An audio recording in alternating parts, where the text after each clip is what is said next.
Hi, I'm Patrick from Last Records, and today we're looking at the most self-inflicted disasters ever caught on camera. From a Tennessee woman whose parking lot obsession ended in fire and tragedy, to an Arizona homeowner who climbed onto a scorching roof with a shotgun to wage a one-woman war against drones.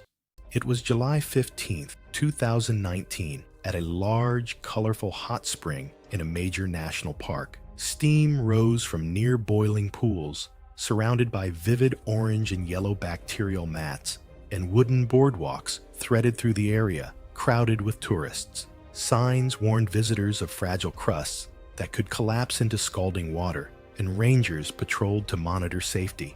Evelyn Carrington, 47, had built her life around ambition and control. A high-powered real estate agent specializing in luxury properties, she rarely took vacations without her phone and expected the world to bend to her will. She drove a sleek white SUV with a vanity plate reading Sold Eat and believed rules applied only to others, while her tax contributions entitled her to special privileges. Her husband stayed at a nearby rental to golf, leaving Evelyn to supervise their two teenage children, who were embarrassed by her loud, confrontational behavior. Wearing pristine designer hiking boots and carrying a high-end camera she barely knew how to operate, Evelyn approached the hot spring, confident she could navigate both nature and protocol on her own terms. The park's boardwalks were designed to protect visitors and preserve the fragile thermal ecosystem beneath. The spring itself stretched more than 350 feet across,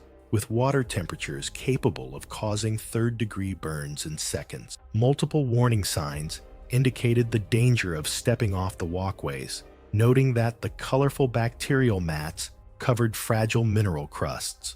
Rangers carried specialized rescue equipment, trained to respond quickly to any thermal emergency. The confrontation began when a ranger noticed Evelyn's 14-year-old daughter stepping onto the bacterial mat to take a photo. Evelyn immediately challenged the ranger, insisting that her family deserved broader access and ignoring repeated requests to return to the boardwalk. She approached aggressively, gesturing with her camera, while nearby tourists filmed the escalating encounter. Spotting what she considered the perfect photo opportunity, Evelyn moved toward a section where the boardwalk curved away from the water's edge, leaving roughly 8 feet of bacterial mat between her and the boiling pool. She ignored the nearby rangers' repeated warnings and stepped over the safety rope, confident the surface beneath her boots was solid. The brilliant orange and yellow mats glistened in the morning sun, giving the illusion of stability, but beneath them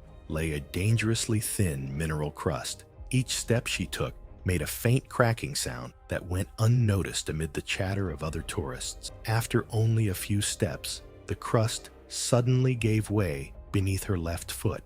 Evelyn plunged thigh-deep into the scalding water, the heat immediately searing her skin. Instinctively, she reached out with her hands to try and pull herself up, but the water burned her wrists and forearms almost instantly, sending her into shock. Pain and thermal shock overwhelmed her senses, and within seconds, she lost consciousness, her body floating face down. Emergency medical teams airlifted Evelyn to a regional medical center, where she was pronounced dead. The coroner determined drowning secondary to thermal shock as the cause of death, with massive burns contributing. Her core body temperature had spiked dangerously, and the thermal water had caused immediate loss of consciousness, preventing self-rescue. Survival was impossible under the circumstances. Evelyn's family filed a wrongful death lawsuit against the park, claiming insufficient safety measures. The case was dismissed after video evidence clearly showed her deliberate disregard for warnings and safety protocols. The incident prompted park authorities to enhance safety measures around thermal areas, adding extra signage and barriers to prevent similar tragedies.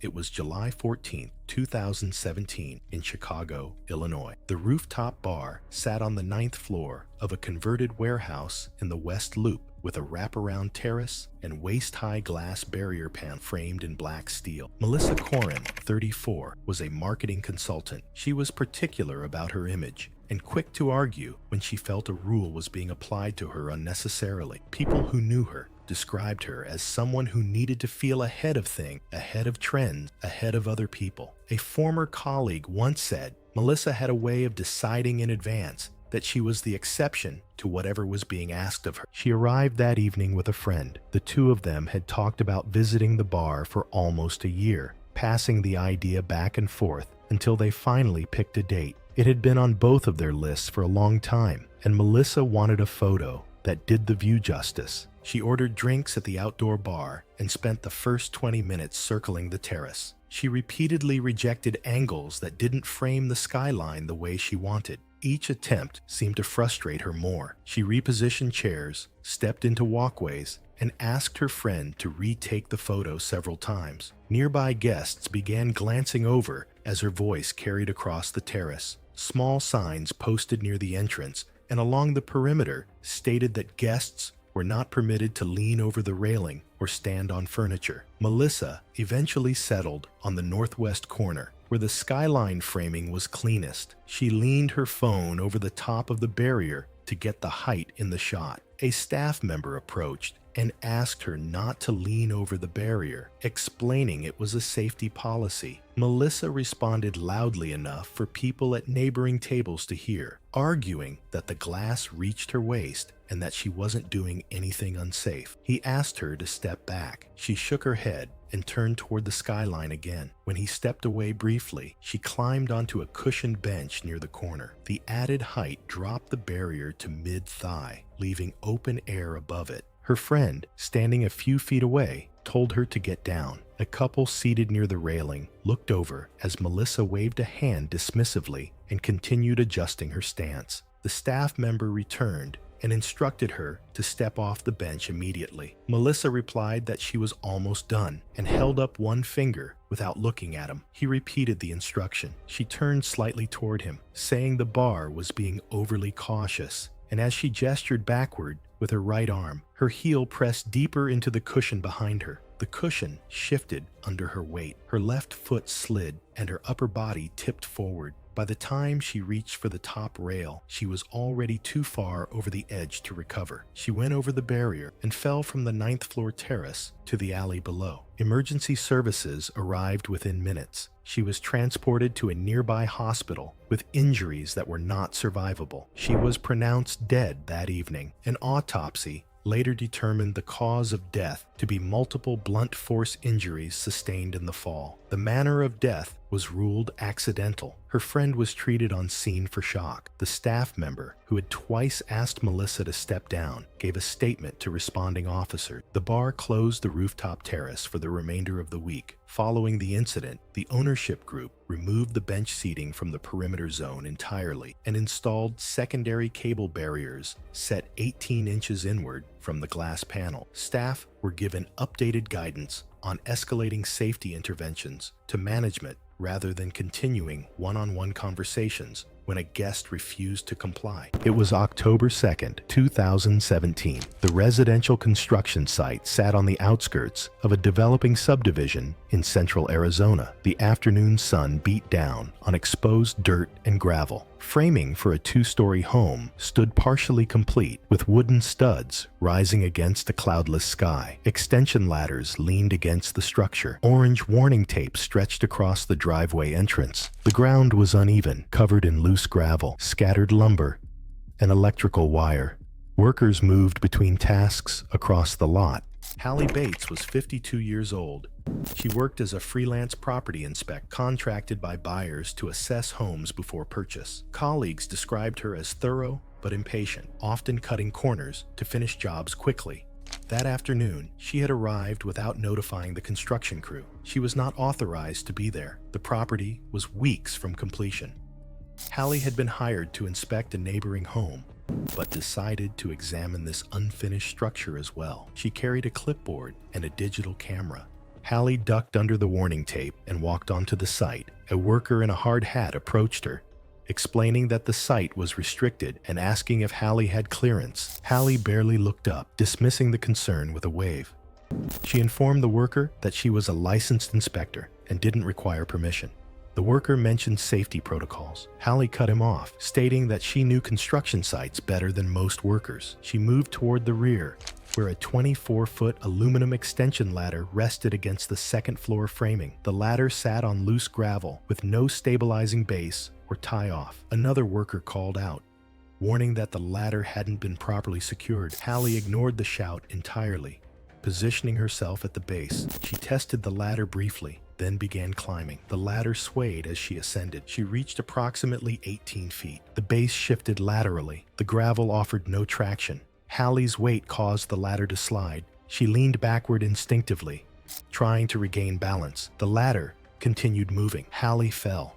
Her body rotated as she dropped 18 feet. Her upper back and neck struck the sharp edge of the poured concrete foundation. The impact fractured her cervical spine, severing critical neural pathways. The force caused her head to strike the ground. She landed on her back in the gravel. Her arms and legs did not move. Her eyes remained open but unfocused. Two workers saw the fall and ran toward her. One shouted for someone to call emergency services. The other knelt beside Hallie but did not move her. Blood pooled beneath her head. Her breathing became rapid and irregular, short gasps that grew weaker. Within 30 seconds, the agonal respiration ceased. One worker panicked and attempted compressions before pulling back, realizing the extent of the trauma. The compressions had no effect. Emergency responders arrived within 8 minutes. Paramedics found no pulse or respiratory effort. Her pupils were fixed and dilated. They pronounced her dead at the scene.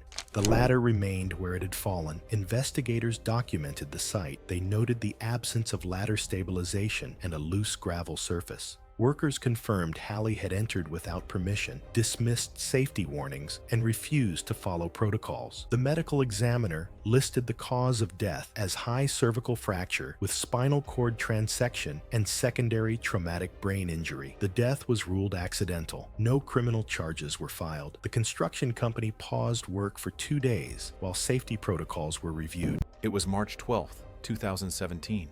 The Dubai desert stretched endlessly under a cloudless afternoon sky, the sand dunes glowing golden in temperatures reaching 95 degrees. Stephanie Bardot, a 34-year-old luxury lifestyle consultant, stood beside a dune buggy, a popular desert safari insisting she could handle the despite never having driven one. Stephanie had built a career advising clients on exclusive experiences and high-end travel packages. She worked for an international luxury concierge service, coordinating everything from private yacht charters, VIP access. Colleagues described her as demanding, dismissive of standard, frequently citing her client to override staff recommendations. That afternoon, Stephanie had booked a group desert safari tour that included guided dune buggy rides with mandatory safety briefing. Tour staff explicitly explained that all rides required either tandem seating with instructor or close supervision on marked flat routes. The compound had strict policies prohibiting solo rides for first-time operators, especially in the challenging dune formation surrounding the facility. Multiple staff members informed staff requirements. Dune buggies are designed for desert driving, notoriously unstable on deep sand where soft terrain 30 to 8 rollover. Stephanie immediately demanded solo access to a dune buggy, citing her status as a luxury consultant and insisting she was capable of anything. When staff refused, she became increasingly aggressive, threatening negative reviews and claiming connection to tour operators' corporate management. After 20 minutes of escalated confrontation, the exhausted staff super reluctantly authorized a solo on the condition she stay on marked. Stephanie refused the technician's offer of a 4-point harness and never tightened the lap belts, signed a liability waiver without reading it, and climbed into the vehicle. Within minutes, Stephanie veered off the designated flat route and accelerated toward the steep competition dunes used for professional racing events. Staff members shouted warnings over radio communication, but she ignored them completely. Video footage from another tourist's phone, combined with the compound's CCTV and GPS telemetry logs, showed her buggy climbing a very steep dune at excessive speed, the wheels churning and the buggy losing traction as it crested. She was partially ejected as the buggy rolled, and the chassis came to rest across her torso because she had refused the harness. The staff spotted the flip and called emergency services immediately. They rushed to the scene but found the buggy had sunk into soft sand, making it impossible to lift without mechanical assistance. Stephanie remained struggling to breathe as full weight compressed her. Her face turned blue-gray as rescuers worked desperately to dig around the frame using shovels and secure inches from the pounds on recovery. A recovery truck arrived on site minutes later, and After rigging a winch, successfully lifted the buggy. Paramedics found Stephanie unresponsive with obvious chest deformities and no pulse. Despite immediate CPR and emergency transport to a regional trauma center, she was pronounced dead at 4:50. The autopsy showed that Stephanie had several broken ribs, collapsed lungs on both sides, bruised lung, a torn liver, and massive internal in her abdomen. The crushing injuries caused her to stop breathing and go into shock. Stephanie's parents were devastated, arriving from Paris to confront staff and grieve privately, later holding a small, low-profile memorial for their daughter. The Desert Safari Company faced immediate consequences as several clients canceled reservations after news of the accident spread, with management reporting a notable drop in bookings directly tied to concerns over safety enforcement. It was November 17th, 2016, in Amarillo, Texas. A cold front had pushed through the panhandle that afternoon, dropping temperatures into the low 40s. By early evening, a neighborhood supermarket glowed under fluorescent lighting as employees prepared for closing. Brenda Harlow, 47, arrived shortly after sunset to pick up groceries for the week. She lived in a gated subdivision and served on her homeowners association board. Former co-workers described her as organized and persistent, especially when challenging policies she believed were flexible. In retail settings, she often escalated minor inconveniences into formal complaints. That evening, she wore a thick winter coat, leggings, and open-toed sandals. While selecting frozen vegetable and packaged meals, she fixated on glare, reflecting off the glass doors, and loudly accused the store of misleading presentation because she could not clearly read labels. A clerk explained that extra stock was kept in a staff-only walk-in freezer.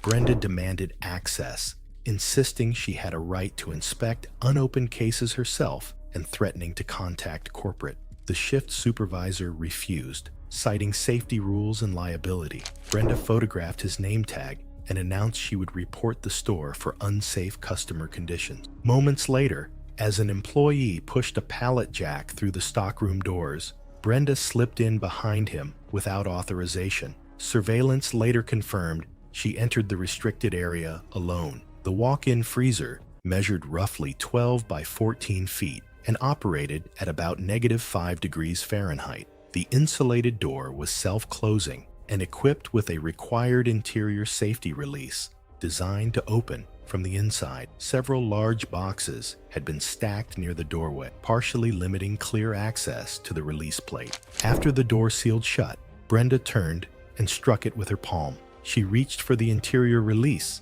but had to maneuver around the stacked boxes to apply pressure. As she shifted her footing, frost near the threshold caused her sandal to slip. She fell backward and struck the back of her head against a metal storage rack. Surveillance footage showed her sitting upright for nearly a minute before standing unsteadily. She reached again for the release. Without gloves, her exposed hands struggled to maintain sustained pressure while repositioning around the boxes. Twice, she appeared to press the mechanism, but did not hold it long enough to disengage the latch. Investigators later confirmed the release functioned properly when unobstructed and fully depressed. Over the next hour, her movements became slower and less coordinated. Investigators later noted that prolonged exposure at that temperature would steadily impair coordination and judgment. Combined with the earlier head injury, her ability to operate the release mechanism likely deteriorated. She alternated between attempts to stand and periods seated against the shelving, remaining in contact with the cold concrete floor. Nearly 2 hours after entry, surveillance showed her lowering to the floor within a few feet of the door and remaining there. By the time an overnight stalker entered more than 2 hours after she went inside, Brenda was unresponsive. Emergency responders pronounced her dead at the scene. During autopsy, the medical examiner documented a 2-inch scalp laceration and findings consistent with a mild concussion. The injury was not fatal, but was determined to have contributed to temporary disorientation and slowed reaction time during the exposure. The official report listed accidental hypothermia as the cause of death, with head injury noted as a contributing factor. Core temperature in the low 80s Fahrenheit was consistent with prolonged exposure. Store management later received a safety citation for partially obstructing the interior release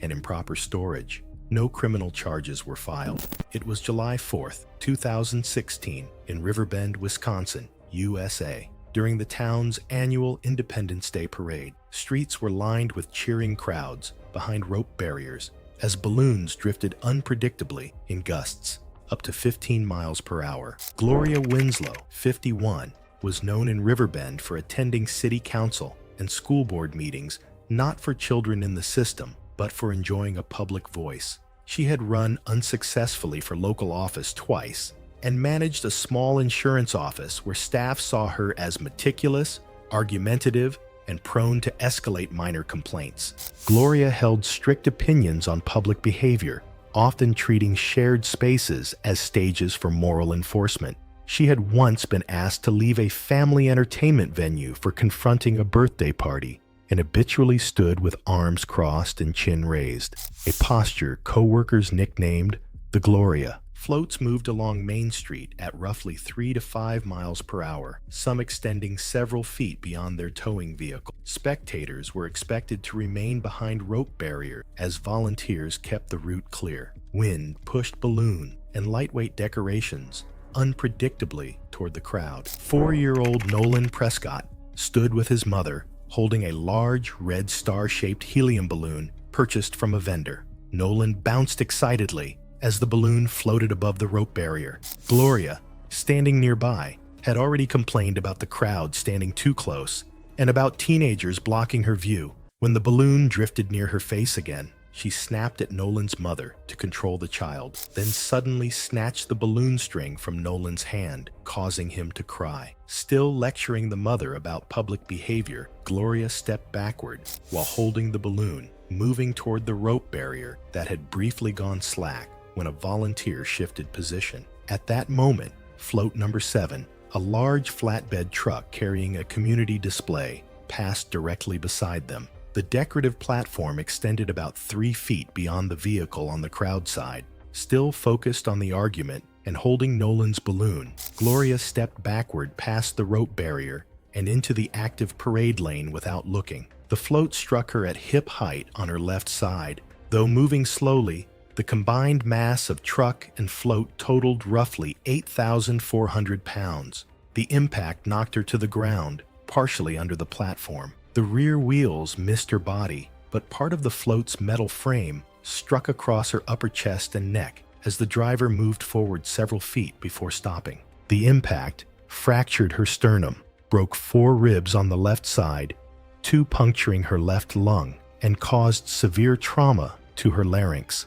Gloria remained conscious, but struggled to breathe as a nurse in the crowd rushed forward and assessed her condition, noting labored breathing and wet, gurgling sounds consistent with a collapsed lung and internal bleeding. Emergency responders arrived within minutes and airlifted Gloria to a regional hospital in Riverbend. She died in surgery from internal hemorrhage and respiratory failure. Multiple videos from cell phones and parade cameras documented her stepping past the barrier and taking the balloon. The county medical examiner determined the cause of death was blunt chest trauma, leading to internal bleeding and respiratory failure. Even at low speeds, the vehicle's mass made contact fatal, and investigators noted that Gloria had stepped past the safety barrier and into the active parade lane moments before impact. Nolan was unharmed, though he asked about his balloon for days afterward. His mother was cleared of any wrongdoing. Parade organizers added additional barrier lines and increased volunteer coverage for future events.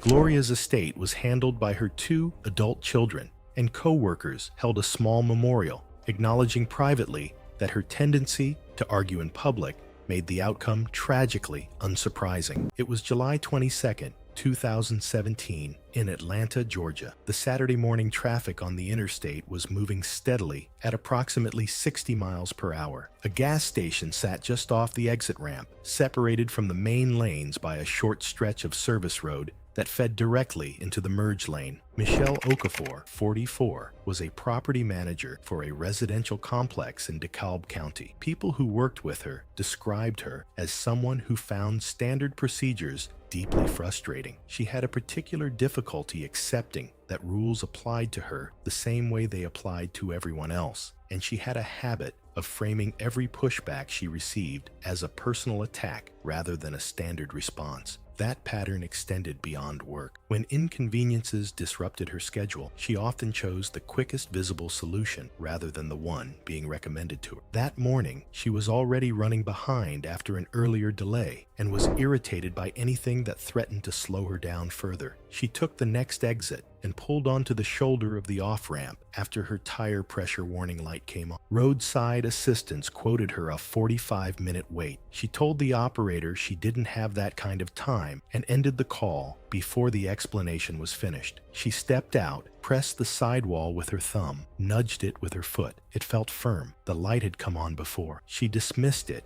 as another faulty sensor, locked the car, and walked toward the gas station instead. Inside, she moved quickly through the aisles, knocking a small display of bottled drinks with her elbow and leaving them scattered on the floor without stopping. She grabbed 2 items and walked directly to the front of the store, stepping around the 4 people already waiting in line. She placed her items on the counter, despite being told to wait. When another customer objected, she dismissed him and kept her position at the register. A loss prevention officer approached and instructed her to step back and wait her turn. She challenged his authority and remained at the counter. After he identified himself and repeated the instruction, she refused to move and continued insisting on immediate service. The officer warned that she would be asked to leave if she did not comply. She stayed in place, escalating the exchange as other customers watched. The cashier ultimately processed the transaction to end the confrontation. Michelle collected her items and exited the store, still visibly agitated.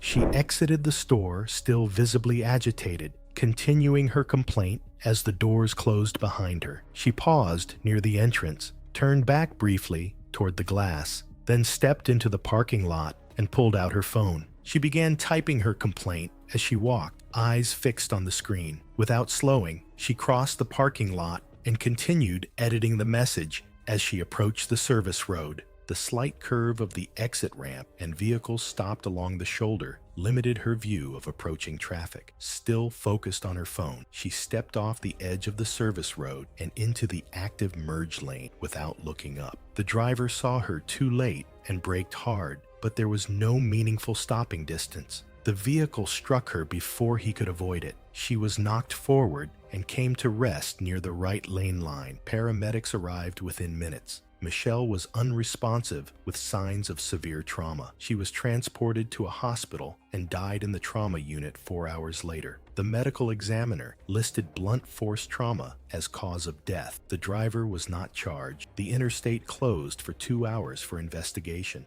Investigators later obtained a statement from the store's loss prevention officer to establish Michelle's movements prior to the crash. It was March 18, 2015.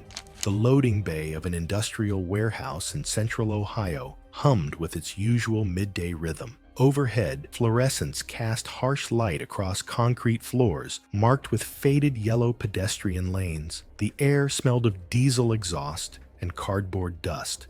Forklifts moved in practiced patterns, their reverse alarms chirping in steady intervals. Pallets stacked with metal components, each weighing close to 2,000 pounds, waited near the shipping dock. Leah Manning was 44 years old. She worked as a logistics coordinator, a desk role that involved routing shipments and managing inventory reports. She had no certification to operate floor equipment. Colleagues described her as confrontational and entitled, someone who believed her office position gave her authority over floor operations. She routinely dismissed safety protocols, arguing that warehouse rules didn't apply to management staff. That afternoon, she was tracking down a discrepancy in a pallet count. The loading bay was busy. 3 forklifts were in motion, repositioning pallets for an outbound truck. Security cameras mounted on the ceiling recorded the standard flow of operations. Operators wore high-visibility vests and followed protocol, checking mirrors and blind spots before maneuvering. Leah entered the bay from the office corridor. She moved aggressively across the floor, ignoring the painted pedestrian lanes entirely. A forklift operator was repositioning a pallet of steel brackets near a support column. The load, elevated on the forks,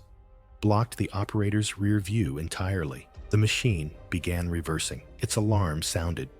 Leah stepped directly into the path, positioning herself between the reversing forklift and the column. When the operator gestured for her to move, Leah waved dismissively and planted herself more firmly in position. She shouted that she worked there and knew what she was doing. The forklift moved backward approximately 1 to 2 feet. The operator felt the engine load abruptly and heard a dull impact resonate through the chassis. He stopped immediately. The rear counterweight, a solid block of cast iron weighing over 1,000 pounds, had pinned Leah against the steel column. The force compressed her pelvis, fracturing the pelvic ring and rupturing the pelvic vasculature. Leah let out a brief, involuntary gasp and remained upright as shock began to set in. Her expression shifted, confusion replacing defiance. For several seconds, she stayed on her feet, awareness fading in waves. Her knees buckled when operator immediately neutralized the forklift, set the brake, and dismounted, reaching for his radio.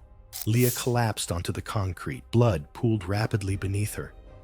She remained dimly conscious for several more seconds, her breathing shallow and erratic, before the catastrophic hemorrhage pulled her under completely. The operator radioed for help, his voice shaking slightly. Other workers rushed over, but did not move her. Emergency services were called at 1:47 p.m. Paramedics arrived within 9 minutes. No pulse or signs of life were detected. She was pronounced dead at 2:03 p.m. Investigators reviewed footage from multiple security cameras positioned throughout the bay. The combined angles showed Leah bypassing safety protocols, confronting the operator, and refusing to move when warned. The reverse alarm was clearly audible. The operator had followed standard procedures. No mechanical failure was found. The footage was not released to the public at the family's request and due to its graphic nature. The county medical examiner listed the cause of death as blunt force trauma with pelvic crush injury and internal bleeding. No criminal charges were filed. The warehouse resumed operations the following day.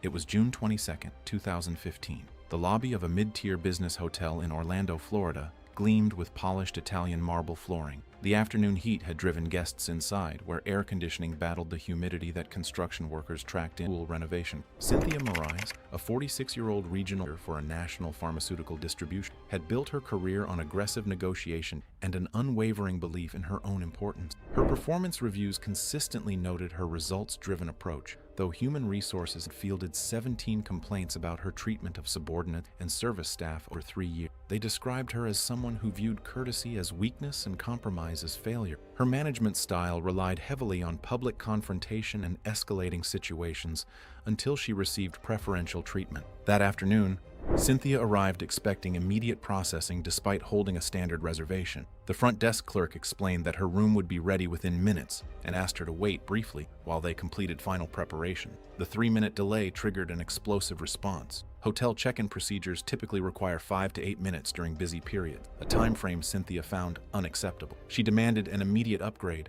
her voice escalating as other guests watched uncomfortably. The housekeeping supervisor had placed multiple wet floor signs along the marble pathway leading from the entrance to the front desk, clearly visible barriers that most guests navigated carefully. Cynthia ignored them entirely, focused on her confrontation with increasingly uncomfortable staff member. She grabbed an oversized luggage cart, maneuvering it aggressively through the lobby while continuing her tirade about unacceptable service standards. The cart's front wheel caught in a seam between marble tiles, causing a sudden backward pull. Her leather-soled stiletto heels found no traction on the water-slicked marble. She stepped directly into a wet section, her momentum carrying her forward as both feet lost purchase simultaneously. The heavy luggage cart offered no stability as she fell backward, her body twisting as she attempted to catch herself. Cynthia struck a protruding granite counter ledge roughly 42 inches high with the back of her head at full falling velocity. The impact was devastating. Witnesses heard a heavy thud against the counter,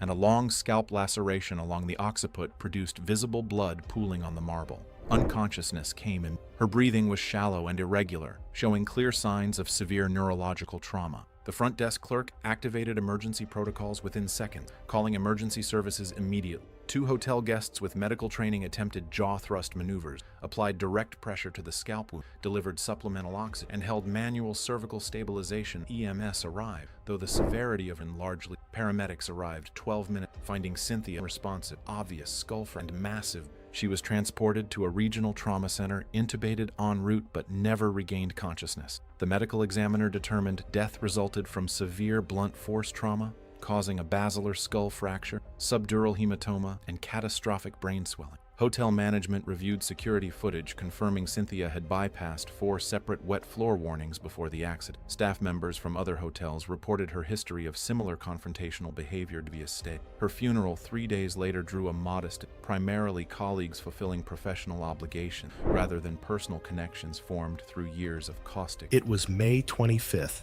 2018, along Florida's Gulf Coast. Memorial Day weekend had brought record crowds to a popular marine aquarium. Families filled the exhibits under bright afternoon sun, with temperatures in the mid-80s, creating ideal conditions for outdoor attractions and scheduled presentations. 50-year-old Clarette Dawn arrived with her extended family during Memorial Day weekend, dressed in a lightweight cover-up over swim-ready attire. A travel content creator, she frequently filmed immersive destination reviews for her online audience, often seeking closer access than typical visitors. Her family was accustomed to her tendency to test policy boundaries when she believed guest restrictions were negotiable rather than absolute. The aquarium's main attraction was a large dolphin habitat used for scheduled educational presentations. Prominent signage stated that guest interaction and platform access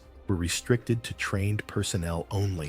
Waist-high barriers separated visitors from the water, and alarmed, self-latching gates secured the staff-only walkways above the pool, which extended more than 15 feet at its deepest point. Clarette had researched dolphin swim programs offered at similar facilities and anticipated she might be able to arrange closer access for her channel. When staff explained that interactive programs required advance booking and were not included with general admission, she argued that as a paying guest, she should be allowed limited platform access for filming. She maintained that supervised entry for content creation was a reasonable request and believed the restriction was flexible rather than absolute. Security responded as visitors paused to watch. While staff attempted to de-escalate, a marine trainer exited through a staff-only gate to reposition equipment. As the gate closed behind him, Clarette quickly followed before it fully latched, stepping onto the restricted platform above the water. Witnesses shouted warnings. Trainers radioed for emergency response while moving toward her. Ignoring repeated instructions to return, she moved farther along the narrow walkway, continuing her live stream. When security reached the secured gate, they had to wait for controlled access from inside. Without authorization, Clarette lowered herself from the platform's edge and dropped into the pool, feet first, without flotation support. Witness footage later showed her striking the back of her head against the concrete edge during entry before submerging. The impact and sudden immersion left her visibly disoriented. Although the water was not dangerously cold, she surfaced breathing hard and looking around as if unsure where the nearest exit ladder was located. Her movements appeared unsteady as her breathing became increasingly frantic against the smooth habitat walls. During repeated attempts to breathe, she aspirated water and submerged. When she resurfaced, her movements appeared slowed and poorly coordinated. Staff deployed flotation devices while a designated rescue diver entered from a controlled ladder. Within approximately 90 seconds, responders reached her as she slipped beneath the surface again. She was lifted from the pool as personnel initiated CPR on the deck. Paramedics transported her to a nearby hospital. Physicians later determined she sustained a head injury during entry and subsequently aspirated water while disoriented, resulting in prolonged oxygen deprivation and hypoxic brain injury. Despite advanced life support, she did not recover. The investigation concluded she had bypassed barriers, followed authorized personnel through a secured access point, ignored instructions, and entered a restricted habitat without authorization. A safety review confirmed that circulation systems, intake cover, alarms, and infrastructure met regulatory standards. The death was ruled accidental following unauthorized entry into a restricted area. After required inspections and coordination with authorities, The dolphin exhibit resumed operations. Portions of her live stream were reviewed as part of the official report, documenting the sequence of events preceding the incident. It was October 11th, 2018, at a suburban shopping center in Knoxville, Tennessee, where the afternoon air smelled of autumn leaves and fast food, and the parking lot glistened after a light drizzle. Vehicles filled lined spaces as shoppers moved between stores and carts rattled over the asphalt. Greta Langley, 52, managed a mid-size residential property in Knoxville and had developed a near-philosophical view that parking spaces were a moral issue. She had called police on neighbors for minor parking infractions 14 times in 3 years, kept a notebook in her glove compartment tracking license plates, and been involved in 3 parking lot disputes, one resulting in a restraining order later dropped. Greta drove a 2014 SUV, often taking up 2 spaces, photographed other people's vehicles for documentation, and had high blood pressure managed by medication she sometimes forgot to take. She was 5 feet 6 inches tall, with brown hair, and a habit of standing rigidly while observing what she perceived as parking misconduct. A 29-year-old logistics coordinator named Dylan Ho parked his 2016 sport motorcycle, a Kawasaki Ninja 650, weighing 421 pounds, in a lined space nearby. The bike was angled slightly per standard motorcycle practice, with a nearly full 4.5-gallon fuel tank and an exhaust pipe still hot from recent riding. Parking spaces were clearly marked, and the bike did not extend beyond its designated area. Greta parked her SUV adjacent to the motorcycle and immediately objected to its proximity. Her driver's side door could not open fully without brushing the mirror, partially because her own SUV was over the line. She photographed the bike from multiple angles and approached the customer service desk, demanding the owner be summoned. When staff explained no manager was available and offered to call security, Greta dismissed them and left the building. Returning to the lot, Greta stood near the bike for several minutes, visibly agitated and taking repeated photos.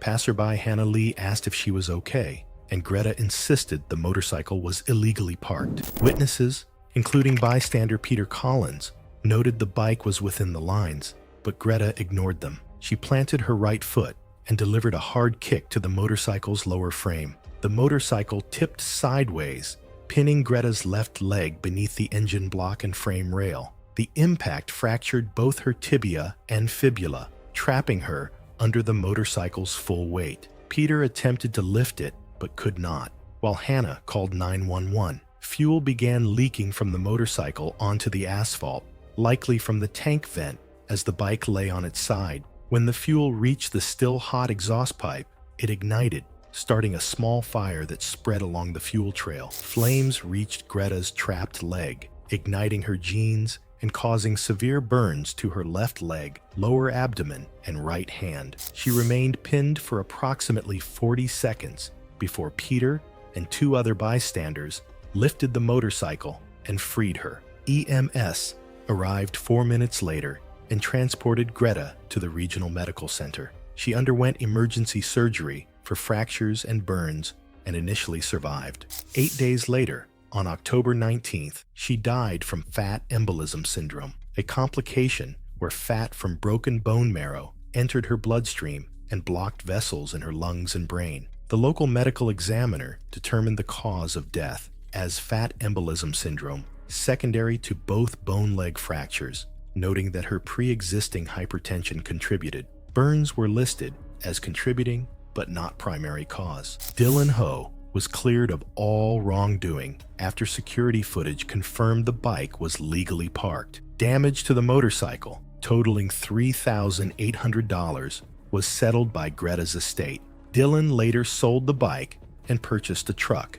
It was March 3rd, 2016, in Memphis, Tennessee. The early afternoon was clear and cold, with temperatures in the low 40s and a wind coming off the river. Downtown streets were busy with a steady mix of locals and visitors on weekends. Olivia Fitch, 43, was a customer service supervisor at a call center outside Memphis. Her co-workers described her as difficult to redirect once she had made up her mind about something, and quick to interpret any challenge to her judgment as disrespect. She had driven downtown that afternoon with her teenage daughter for lunch and a walk along the riverfront. While returning to her car in a nearby surface parking lot, she realized her phone was no longer in her purse. She retraced her steps mentally and became certain she had left it at the restaurant 2 blocks away. She called it from her daughter's phone. It rang, and then someone answered briefly before hanging up. She concluded immediately that someone had stolen it and muttered that people had no respect anymore, adding that she wasn't about to let someone just take her property. She opened a tracking app on her daughter's phone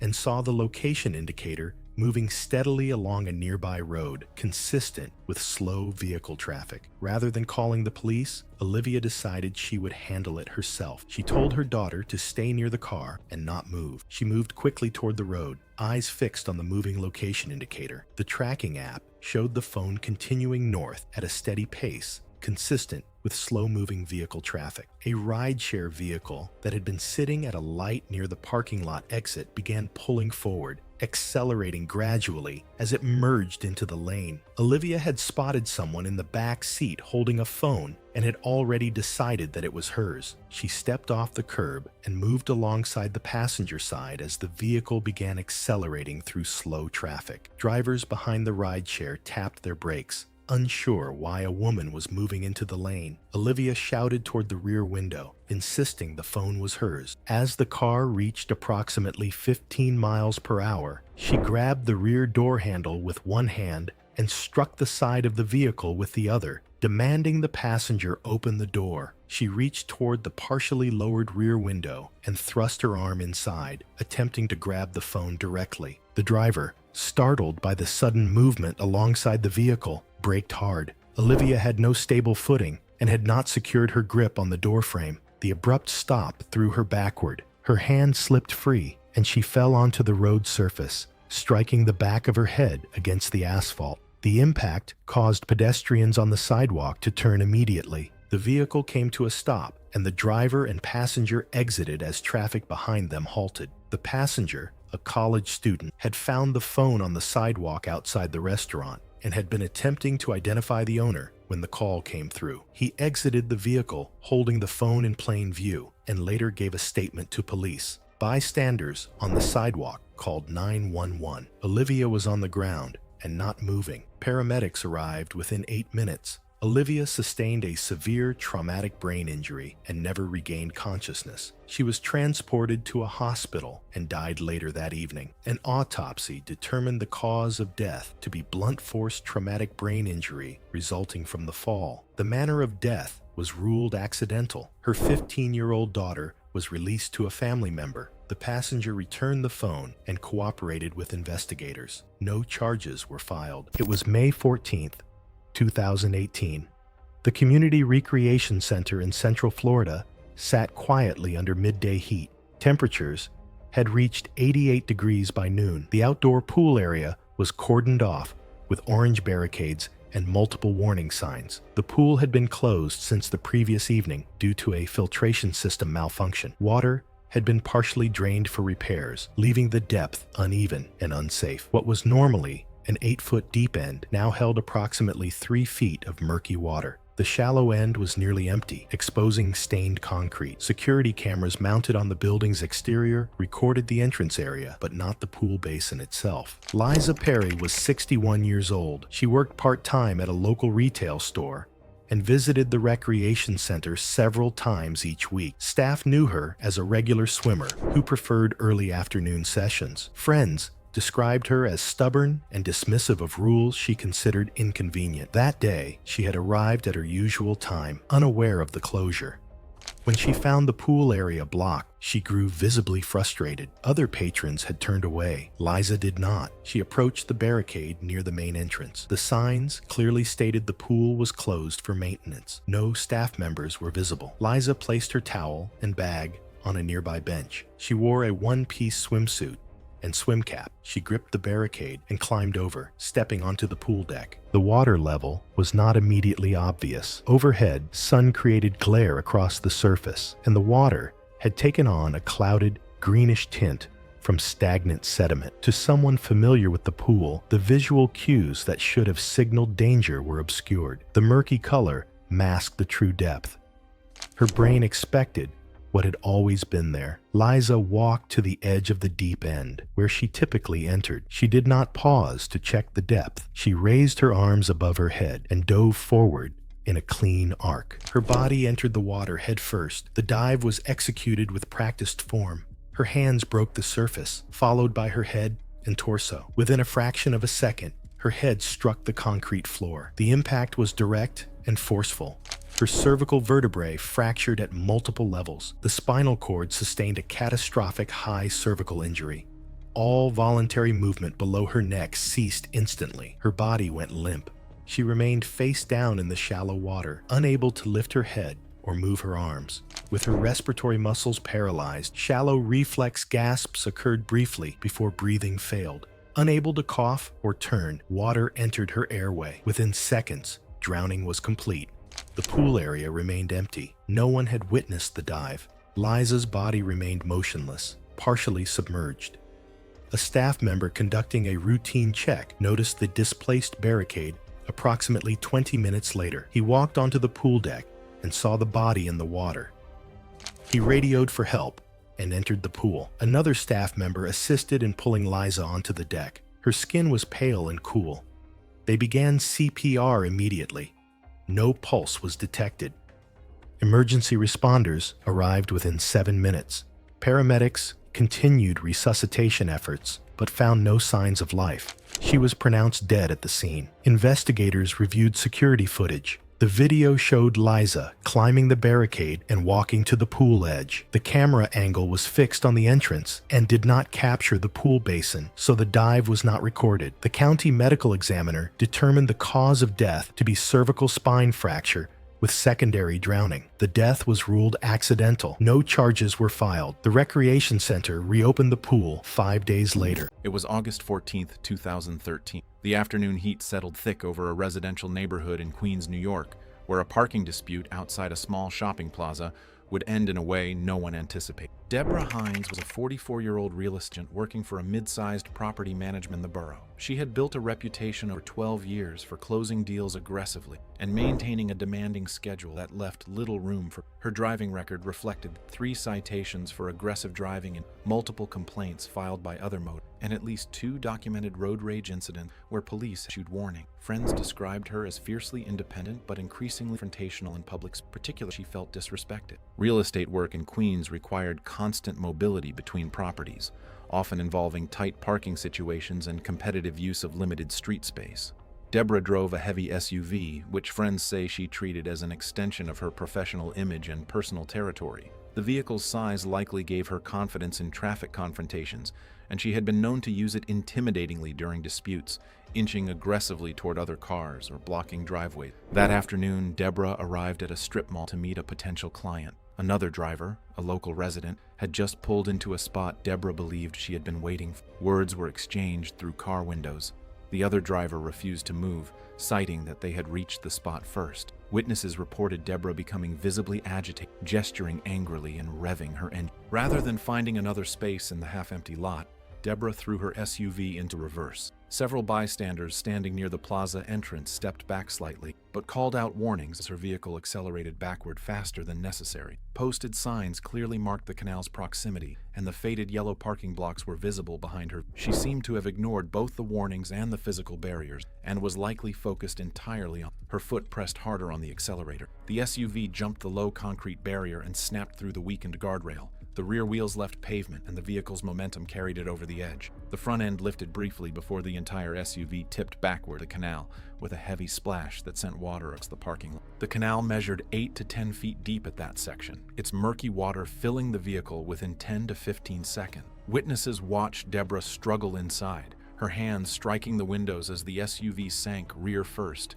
and settled at a steep angle. The water pressure made door operation nearly impossible. She managed to partially lower the driver's window but could not squeeze through before the cabin flooded completely. Fire department dive teams arrived within 9 minutes following a bystander's call. By then, the SUV sat fully submerged, only its front hood visible above the waterline. Divers extracted Deborah's body several minutes later. Resuscitation attempts at the scene proved unsuccessful. The medical examiner determined drowning as the primary. Water was present in lung tissue. Secondary injuries included fractured ribs and severe bruising across the chest and limbs, consistent with violent impact against the steering wheel and door frame during the vehicle's descent and struggle. Deborah's estate entered lengthy insurance dispute, with carriers citing reckless operation. Her death became a case study in regional traffic safety reports, documenting aggressive driving consequences. Witness statements provided consistent accounts of the incident. It was April 15th, 2015, at a community recreation center in Boulder, Colorado. Late afternoon light filtered through tall windows, stretching across polished hardwood floors lined with evenly spaced yoga mats. Ceiling fans hummed softly above the quiet murmur of participants settling into place for a beginner inversion workshop. Along one wall, reinforced padding had been installed specifically for supported headstand practice. 48-year-old Dexton Swale arrived early and positioned her mat directly in the center of the room, rather than near the padded wall area reserved for beginners. She owned a small retail business and was known among acquaintances for turning routine situations into confrontations. In previous classes, she had openly challenged instructors, correcting cues and dismissing safety reminders as overcautious. She often framed structured guidance as incompetence and had begun attending the workshop with the stated goal of proving that foundation drills were unnecessary for someone with her level of fitness. Over the prior weeks, she had ignored repeated recommendations to build shoulder strength and practice supported inversions first. During warm-ups that afternoon, she interrupted alignment corrections and questioned why experienced adults were being instructed in what she considered an overly simplified manner. Several participants shifted uncomfortably as the instructor calmly reiterated that unsupported headstands carried significant risk without proper conditioning and wall support. The instructor emphasized that falls from vertical alignment could drive axial force directly into the cervical spine. When the time came to practice, most students moved to the padded wall section. Dexton remained in the center of the hardwood floor rather than moving to the padded wall area. She declined foam blocks and brushed away the instructor's offer to spot her entry. Witnesses later stated that her tone had grown sharper as she insisted she did not need assistance. She planted her forearms and interlocked her fingers, placing the crown of her head on the floor. With a controlled kick upward, she lifted both legs into a freestanding headstand. For several seconds, she maintained vertical balance. Then her right elbow shifted slightly outward on the smooth surface, narrowing her base of support. Her hips drifted forward past center. Without wall contact to stop rotation, her body tipped beyond vertical. Witnesses reported that she attempted to correct by arching backward, but the adjustment accelerated the fall. Her full body weight drove downward as the top of her head struck the hardwood floor. Several participants later reported hearing a heavy impact followed by sudden silence. She collapsed immediately. Students described her eyes open and fixed for several seconds, but she did not move her arms or legs. Her breathing became shallow and irregular. The instructor stabilized her head and instructed others to call emergency services while preventing anyone from attempting to lift her. Responders arrived within 12 minutes and applied full spinal immobilization before transport. En route, she required assisted ventilation due to compromised respiratory effort. Hospital imaging later confirmed a severe fracture at the C1 to C2 level with spinal cord involvement near the brainstem. Despite surgical intervention and mechanical ventilation in intensive care, swelling at the injury site and confirmed spinal cord disruption resulted in loss of independent breathing. After 2 days on life support, Dexton Swale was pronounced deceased. Investigators documented that repeated safety warnings about unsupported inversions had been provided during the session. The medical examiner ruled the death an accidental recreational injury caused by complications of a high cervical spine fracture sustained during the fall. It was June 7, 2014, at a busy community farmers market in Milltown, New York, USA. Stalls displayed fresh produce, handmade goods, and live demonstrations, with crowds strolling past while organizers monitored safety and maintained vendor boundaries. Lenora Whitfield, 47, had built a carefully curated persona as a wellness influencer running a blog focused on clean and conscious living. Though her readership was mostly casual clicks, she lived in a renovated farmhouse with her passive husband, who rarely challenged her opinions to avoid conflict. Lenora held strong beliefs on food, parenting, and neighborhood aesthetics, and she treated public outings as performances for an imagined audience. She had a documented allergy to bee stings from a previous incident, but had neglected to keep her emergency medication current. Harlan Reed, 61, was a third-generation beekeeper who regularly operated at local markets in New York. His booth featured raw honey, beeswax products, and an enclosed observation hive, a transparent case holding a live colony. Harlan followed all safety regulations, wore protective gear during setup, and kept veils and gloves nearby. Observation hives are designed to keep bees calm and contained, but if the colony is disturbed, thousands of defensive insects can spill out at once. For most people, the stings would mean pain and swelling. For someone with a serious allergy, they could be deadly. Lenora approached Harlan's booth and immediately objected to the live bees, claiming they violated public safety. Harlan showed her proper permits for the display, but she dismissed them as fake and filmed the encounter for her blog, narrating the danger to bystanders. When Harlan turned to assist other customers, Lenora stepped past the vendor boundary and reached toward the observation hive, telling shoppers it was unsafe. A spare beekeeping veil had been left on the edge of Harlan's table, its strap looped loosely around the hive's transport frame.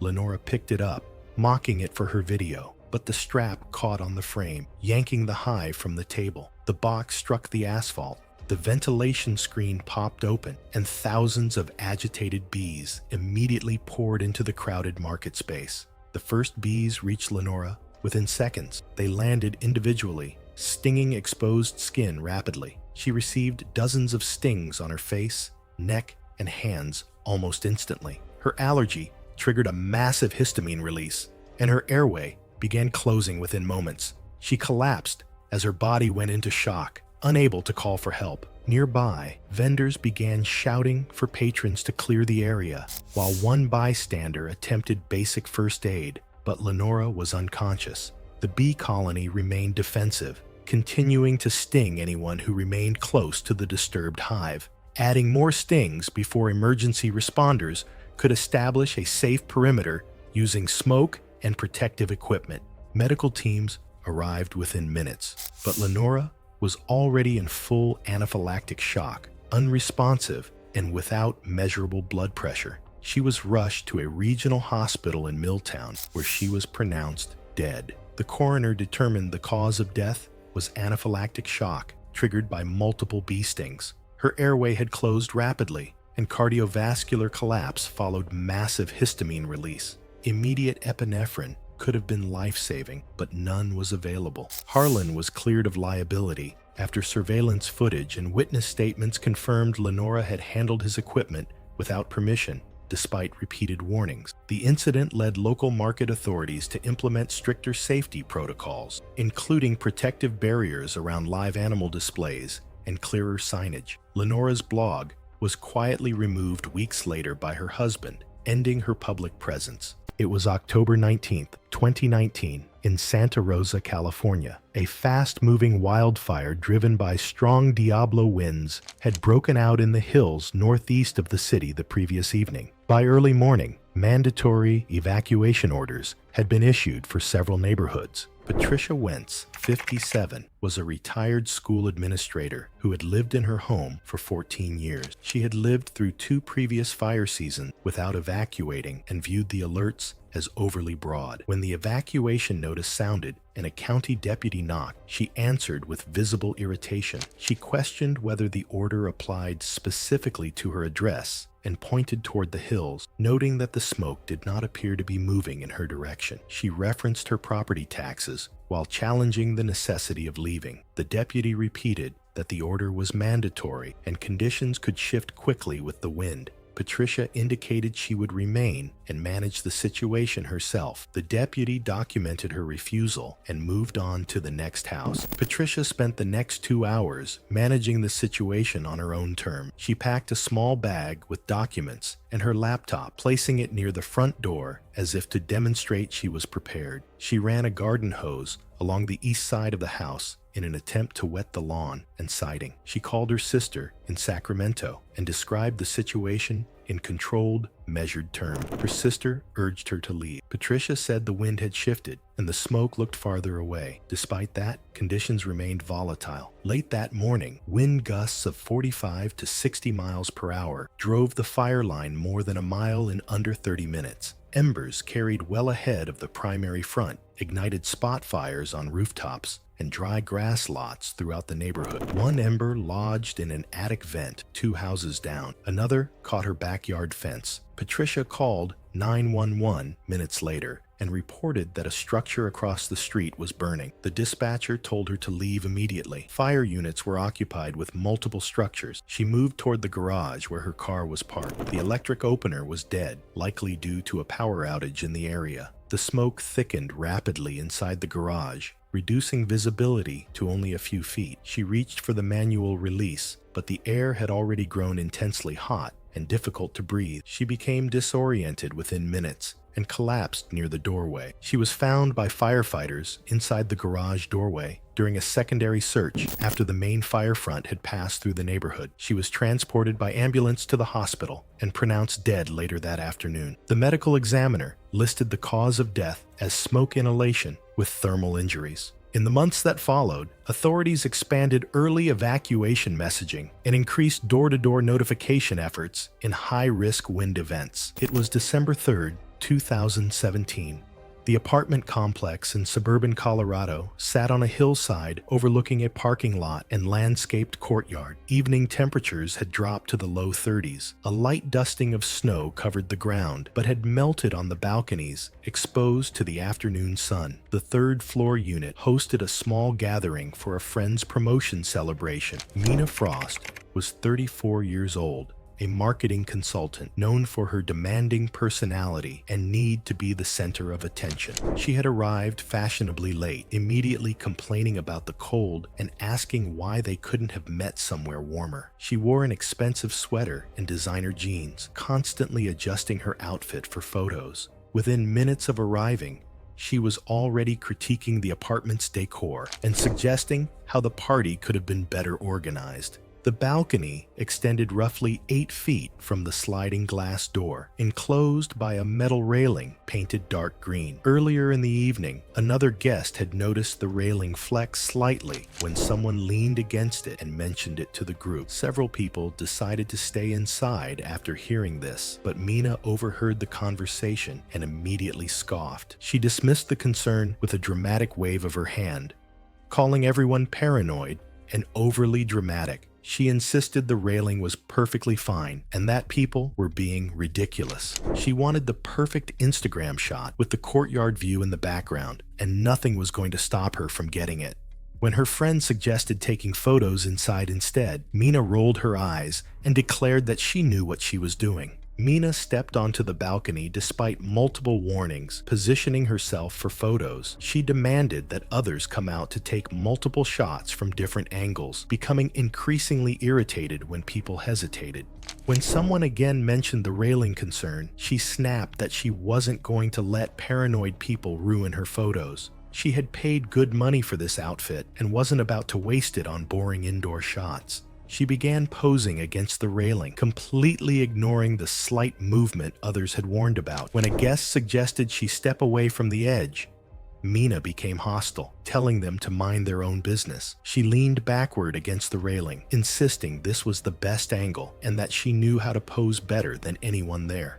The metal gave slightly, but Mina ignored it, focused entirely on getting her perfect shot.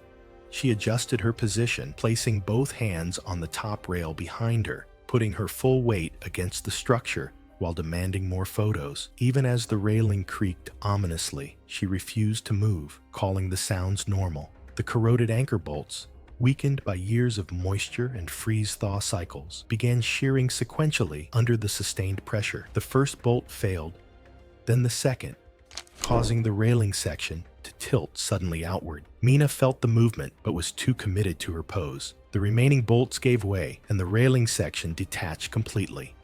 Mina fell with it, dropping 22 feet to the concrete walkway below. She struck the concrete torso first, the impact compressing her chest cavity. Milliseconds later, her head made contact with the walkway, resulting in severe cranial trauma.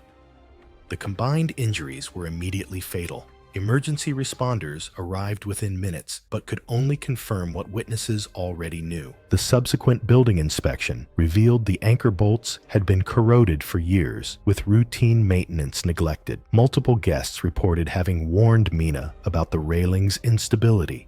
It was July 18, 2015. The morning air at Yellowstone National Park carried the sharp, sulfuric smell of thermal activity, while tourists gathered along the boardwalks surrounding the geyser bay. Kylie Matthew, a 37-year-old stay-at-home mother from Cheyenne, Wyoming, lingered near the protective barrier with her phone ring, visibly frustrated that the angle wasn't working. Kylie was a normal mother who enjoyed capturing family memories in nature, often taking photos during outing. Friends and family described her as eager to get good shots, sometimes prioritizing pictures over her own safety. She posted pictures daily, often dismissing safety warnings as overreactions by other people who didn't understand. That morning, she had already complained to multiple rangers about restrictive barriers blocking. Yellowstone's thermal features form when superheated water rises through volcanic rock, dissolving mineral fragile crusts around. These crusts appear stable, but often are less, supported only by pressure. Park regulations require visitors on designated as the ground test inches beneath the surface can. Warning signs posted explicitly state that steps marked can result in.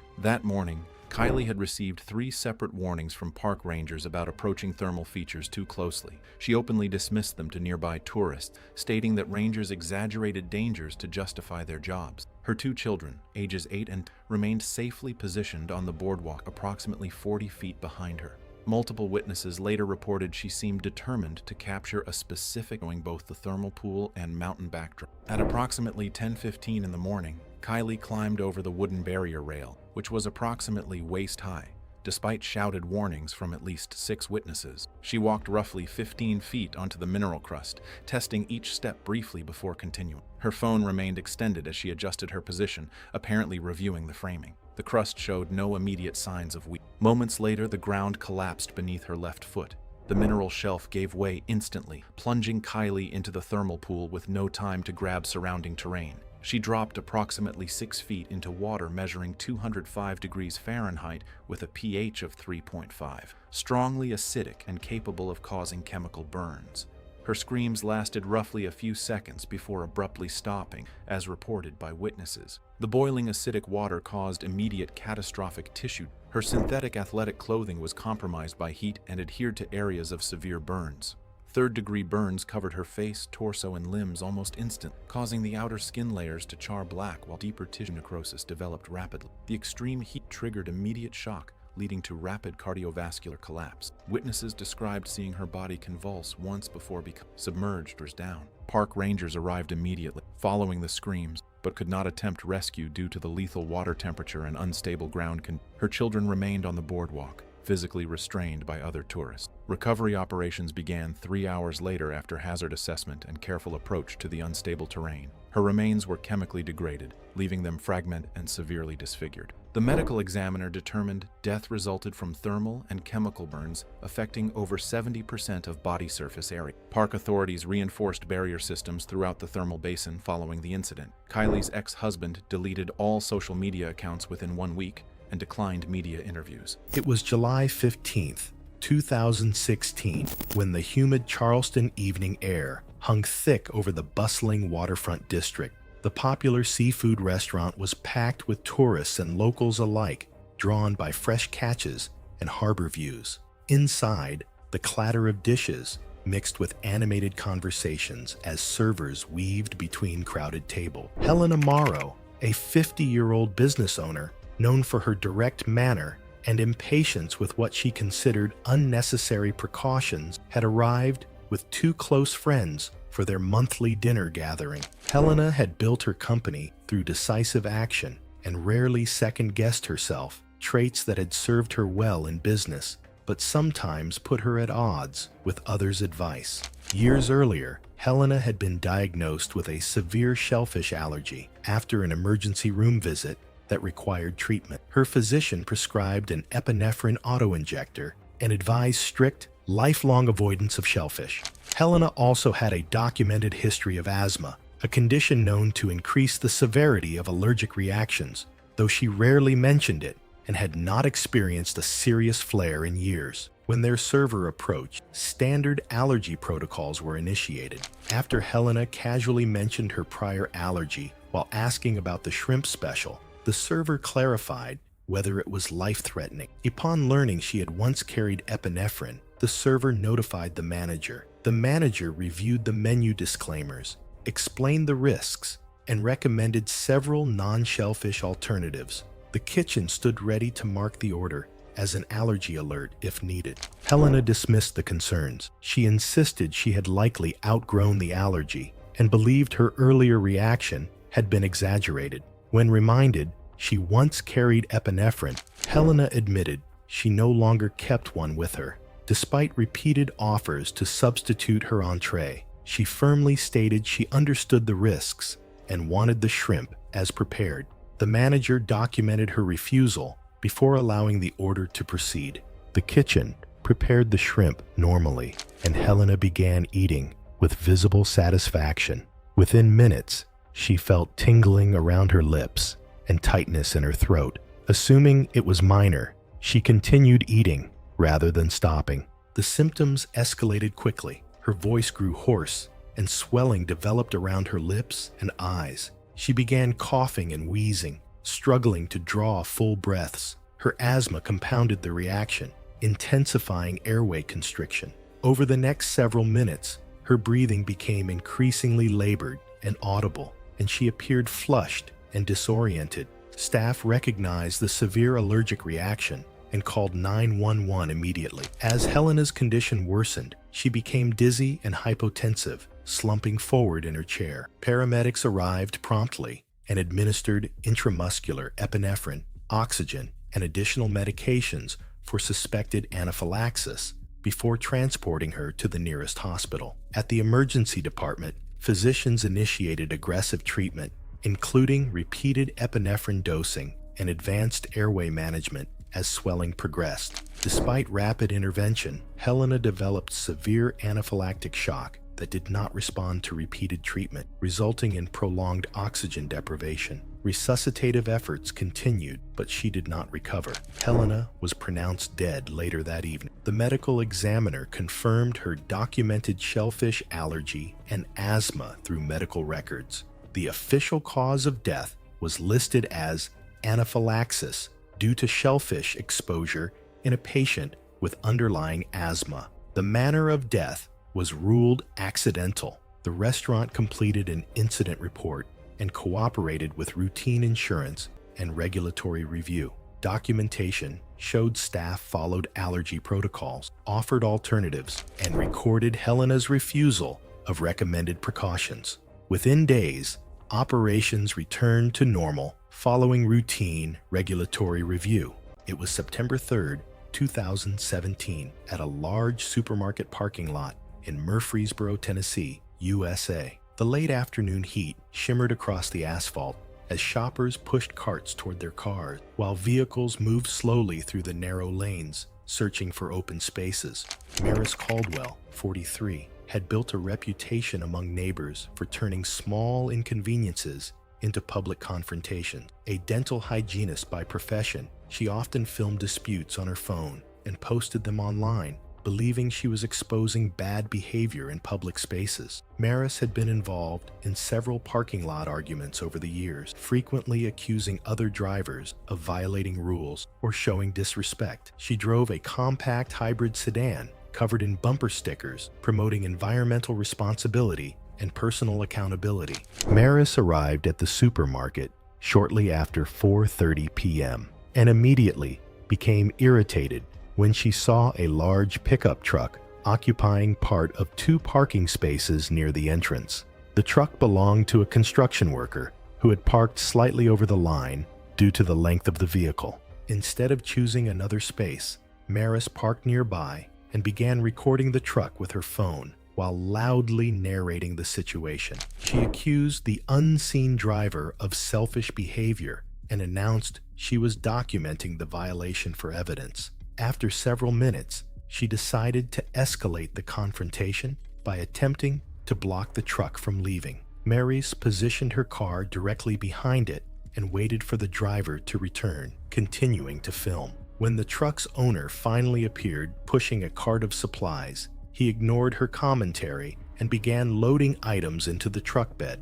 Maris approached him while still filming and demanded that he apologize for taking up 2 spaces. The driver calmly replied that he would be leaving shortly and suggested she move her vehicle. Instead, Maris continued arguing while standing beside the truck. As the man finished loading his items and prepared to leave, Maris grew visibly more agitated. Still recording, she removed the lid from a large iced drink she had been carrying and deliberately splashed the contents across the truck's tailgate and rear window, declaring the driver deserved to have his vehicle treated the same way he treated other people. The drink splashed across the truck and spilled onto the asphalt behind it, scattering ice cubes and water across the pavement. As Maris stepped backward to keep filming the driver's reaction, her foot landed directly on the melting ice and wet pavement she had just created. Her shoe slid suddenly on the melting ice and wet pavement, sending her backward onto the asphalt. The back of her head struck the pavement with severe force. Witnesses rushed toward her as she lay motionless beside the truck. The driver immediately called for help, while nearby shoppers attempted to assess her condition. Emergency responders arrived within minutes and transported Maris to a regional medical center. Doctors determined she had suffered a severe traumatic brain injury from the impact. Despite emergency treatment, the damage proved fatal, and Maris died later that evening. The county medical examiner determined the cause of death was blunt force head trauma resulting from the fall. Investigators confirmed the fall occurred after Maris spilled a drink onto the vehicle and slipped on the liquid that had pooled on the pavement. Parking lot surveillance cameras captured the entire incident. No charges were filed. Store management later installed additional parking signage and reminded customers to avoid confrontations in the parking lot.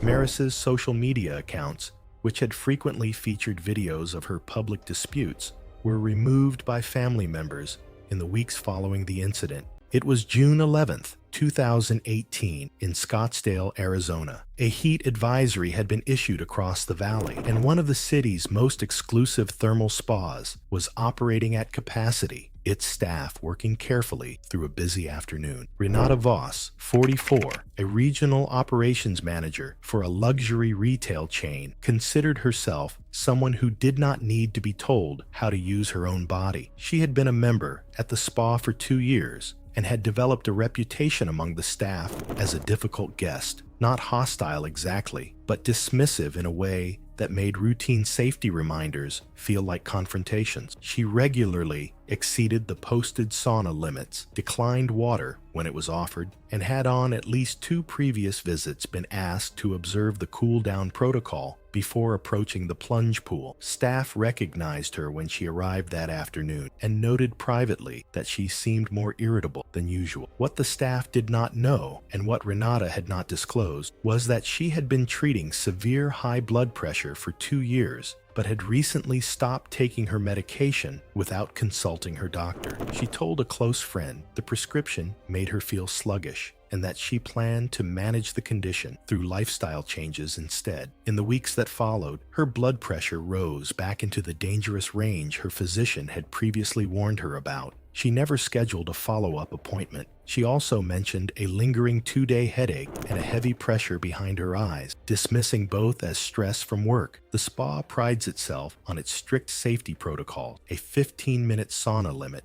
mandatory hydration breaks, and a strictly enforced prohibition on moving directly between extreme heat and cold without a cool-down period. These rules were standard policy, observed on every operating day, regardless of conditions outside. At 2:15 p.m., Renata entered the cedar sauna on the facility's upper level. The room was running at approximately 190 degrees Fahrenheit, well within the facility's operating range, but demanding even for guests in good health. A staff member checked on her at the 15-minute mark and reminded her that her session time had elapsed. She told the attendant she had been coming there for 2 years and did not need to be timed like a beginner, adding that she paid premium membership fees and expected to be treated accordingly. The staff member noted that her face was deeply flushed and that she had not touched the water bottle she had been given at the front desk. A second staff member returned 10 minutes later and made a more direct request, explaining that the limit existed for physiological reasons and was not a matter of preference. Renata gathered her things slowly, made a remark about being monitored like a child, and walked out into the corridor flushed and moving with an unsteadiness she did not acknowledge. She paused once in the corridor, one hand briefly against the wall, before continuing forward. She had been in the sauna for just over 25 minutes. Rather than moving to the designated cool-down area, she walked directly to the plunge pool at the far end of the corridor. A staff member called after her. She rounded on him and,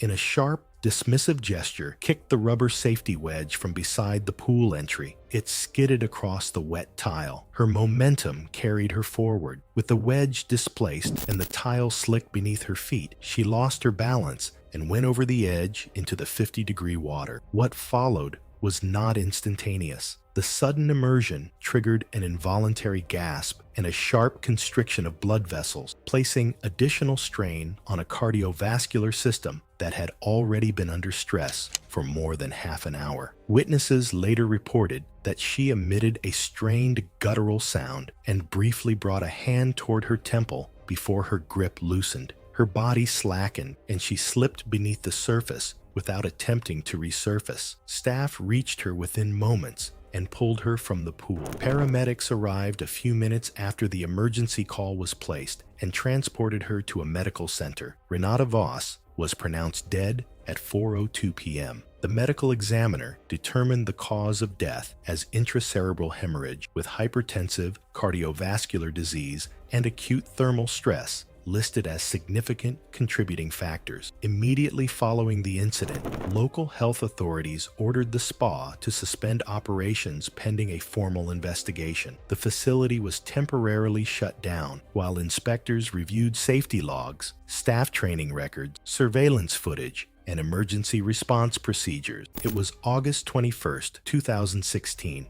The suburban rail station in northern Illinois was crowded on a late weeknight. The platform stretched approximately 300 feet along the tracks, lit by overhead fluorescent fixtures. A service delay had been announced 20 minutes earlier, causing passengers to cluster near the benches. Audible announcements echoed through mounted speakers, warning of an inbound train. Rhea Cole was 47 years old. She worked as a rideshare driver, spending most evenings navigating the city and suburbs. Friends described her as someone who believed rules were suggestions for other people. Earlier that evening, she had approached the station attendant, demanding to know why the delay wasn't being fixed faster. When told that mechanical issues required time to resolve safely, Rhea had gestured dismissively and muttered about incompetent transit workers.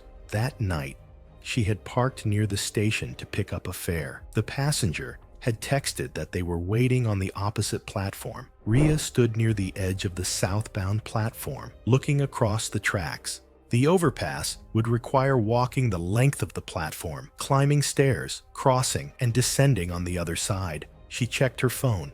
The fare was waiting, The announcement system repeated its warning. An inbound train was approaching on the northbound track. Rhea glanced toward the sound, but saw no headlight yet. She stepped off the platform onto the ballast, the loose stones crunching under her shoes. Several passengers noticed her.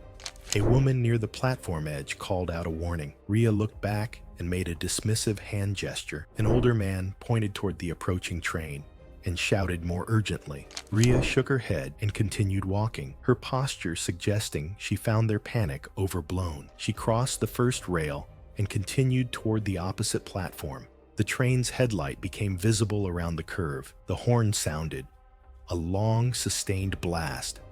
Rhea quickened her pace, but maintained her confident stride, as though the warning was meant for someone else. She reached the far rail and placed one hand on the edge of the northbound platform. The train was traveling at a speed estimated between 40 and 50 miles per hour. Rhea attempted to pull herself up. Her foot slipped on the loose ballast. She lost her grip. The corner of the train's cab and pilot struck her along the right shoulder and upper torso. The impact deflected her body violently sideways, imparting rotational force that sent her tumbling.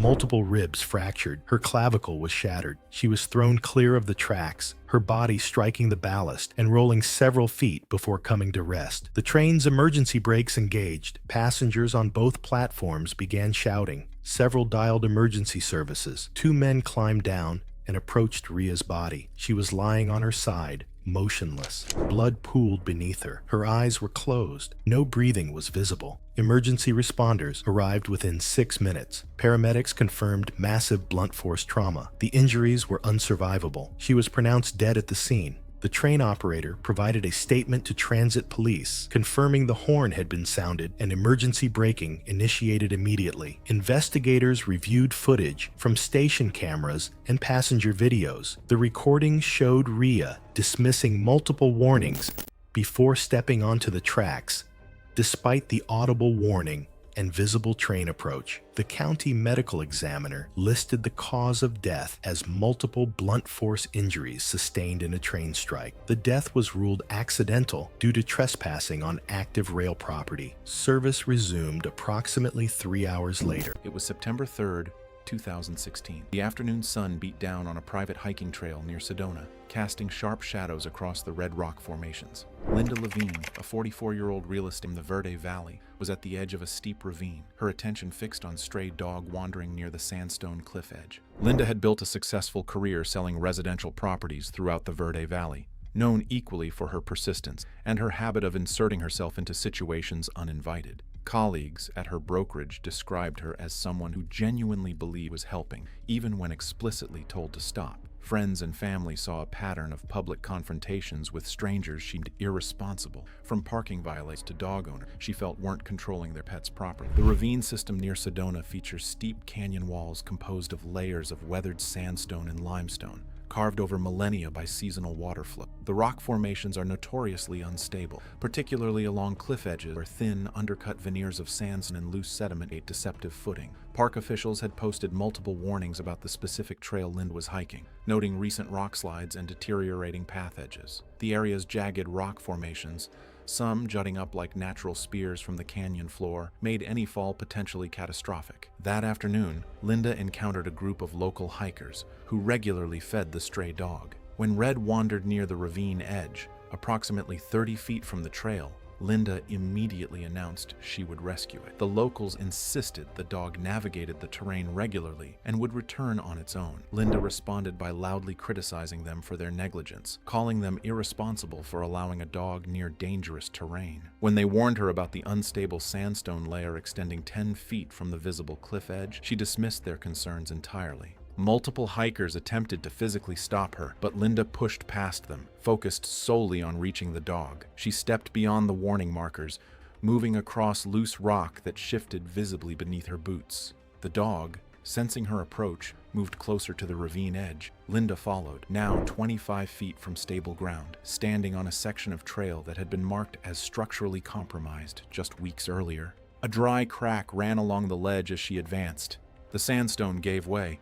Linda's right foot punched through the surface layer, destabilizing the entire section of cliff edge. She grabbed for Red instinctively as she fell, both tumbling 25 feet into the narrow canyon below, rotating in the air and striking the rock floor. Linda landed on top of Red, both bodies impacting a cluster of jagged limestone formations. Multiple rock spires gouged her clothing and caused deep lacerations with heavy bleeding. Witnesses at the rim saw her still form and torn clothing. Blood spread rapidly across the pale rock as her body convulsed briefly before going still. One hiker immediately called emergency services while others descended using established routes. First responders arrived within 35 minutes but could not access the ravine floor safely. Rescue teams rigged a lowering because the ravine was too narrow, and rescue teams confirmed that both Linda and Red had died on the autopsy. Multiple penetrating injuries to thoraco-abdominal organs and rapid exsanguination, consistent with blunt force trauma, compression pinned against rock. Trail access was temporarily closed, while Sedona Park officials reinforced warning signage. The incident circulated widely on regional hiking as an example of ignoring local experts and posted warnings. It was October 20th, 2018, in a residential subdivision in Mesa, Arizona. The late afternoon desert sun cast long shadows between the uniform houses as temperatures eased from the day's peak heat. The quiet neighborhood streets were lined with manicured lawns and carefully maintained driveways, where the soft ticking of cooling engines and the hiss of sprinkler systems filled the background. A licensed drone contractor was conducting a limited pilot delivery test in coordination with a regional retail partner. The aircraft descended to approximately 20 feet above a concrete driveway as part of a controlled demonstration approved for the neighborhood. The operator maintained visual line of sight while preparing to complete the programmed release sequence under temporary FAA authorization. 56-year-old Nancy Quab emerged from her adjacent property, immediately confronting the operator about what she believed was unauthorized surveillance. Nancy served on the local homeowners association board and had developed a reputation for aggressively policing neighborhood activity. Her confrontational approach to perceived violations had created ongoing friction with residents and service providers. Nancy had previously filed multiple complaints regarding delivery trucks, landscaping crews, and what she described as aerial spying. She often recorded interactions on her phone, convinced documentation would validate her position in formal disputes. Minor disagreements frequently escalated under her watch. As the drone hovered over the designated drop zone, Nancy grabbed a metal rake from beside her garage and advanced toward the driveway. Several neighbors began filming from doorways and windows as her raised voice echoed across the street. The operator moved to maintain distance as the aircraft continued operating lawfully, with the spinning rotors posing a clear safety risk. Despite the visible blades and loud rotor noise, Nancy swung the rake upward into the rotor assembly. The strike shattered a propeller and disrupted the drone's stabilization. The aircraft lurched sideways, clipped the edge of the driveway, and slammed down hard on the concrete. The impact cracked the outer casing and damaged the lithium battery pack. Shortly after impact, the damaged battery pack began venting white-gray smoke. A brief flare ignited at the fracture point, remaining confined to the damaged battery housing as it discharged. The flames remained concentrated around the wreckage rather than spreading outward. Startled by the sudden burst of heat and smoke, Nancy stepped backward quickly. Her heel caught on the slight lip where the driveway met the garage slab.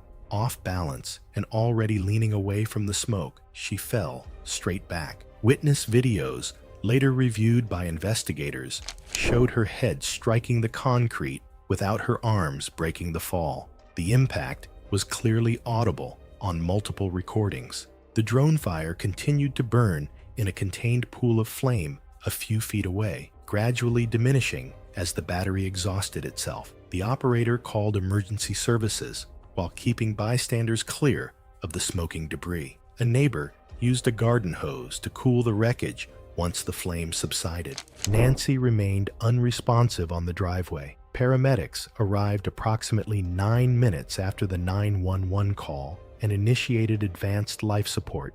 According to the medical examiner's findings, she sustained a severe occipital skull fracture with associated intracranial bleeding. She was pronounced dead at the scene. The death was ruled accidental, caused by blunt force trauma sustained during a backward fall. Investigators confirmed through multiple witness recordings that Nancy had initiated physical contact with the aircraft, and the operator was found to be compliant with federal and local regulations. It was June 28, 2018, in Tucson, Arizona. By midday, the temperature had reached 104 degrees, and desert wildlife was active. Longtime residents knew that rattlesnakes moved through the subdivision walls and drainage corridors during the summer, and that the safest response was distance. Roxanne Gillis, 46, had lived in the neighborhood for 3 years and served on the Homeowners Association board. She was known for escalating minor issues to city departments and demanding immediate corrective action. Over the previous year, she had contacted animal control twice about snakes near the common area, insisting they be removed. Each time she was informed that snakes on private or undeveloped land were not under city jurisdiction, and that residents were advised to leave them alone. She viewed those explanations as inadequate